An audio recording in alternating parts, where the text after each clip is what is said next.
সামাজিক ন্যায় সাম্য প্রতিষ্ঠাই ছিল তার লক্ষ্য। সমাজের প্রান্তিক শ্রেণীর অধিকারের জন্য লড়াই করে গিয়েছেন তিনি। আজ আর সেই ভীমরাও বাবা সাহেব আম্বেদকরের জন্মদিনে তাকে শ্রদ্ধা জানানোর সুযোগই পেলেন না বিজেপি প্রার্থী, কারণ রিষড়ায় বাবা সাহেবের মূর্তিতে তালা ঝুলছে। এই সরকার যতদিন এখানে থাকবে, আম্বেদকরজি কেন যত মনীষী তারা এরকম ভাবে গৃহবন্দী হয়ে থাকবে।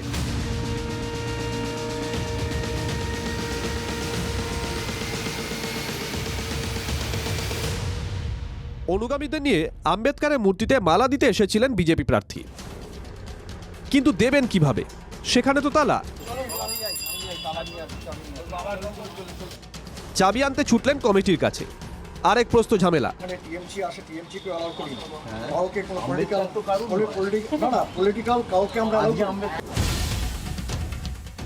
মঙ্গলবার রিষড়ায় প্রচারে যান শ্রীরামপুরের বিজেপি প্রার্থী ভাস্কর ভট্টাচার্য। মোরপুকুরে ব্রহ্মানন্দ মাঠের পাশেই রয়েছে আম্বেদকরের মূর্তি। বিজেপি প্রার্থী সেখানে যেতেই গেটে তালা দেওয়া হয়েছে বলে অভিযোগ উঠছে। হাত জোর করে চেয়েও চাবি পাননি।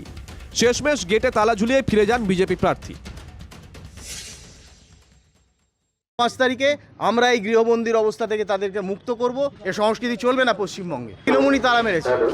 বিজেপির বিরুদ্ধে পাল্টা রাজনীতির অভিযোগ করেছে তৃণমূল কংগ্রেস। এখানে তো কোনো পলিটিক্যাল রং লাগার কোনো ব্যাপারই না। আমরা আমাদের যে প্রার্থী তৃণমূল কংগ্রেসের তন্ময় ঘোষ এসেছিল, আমরাও তো যাইনি।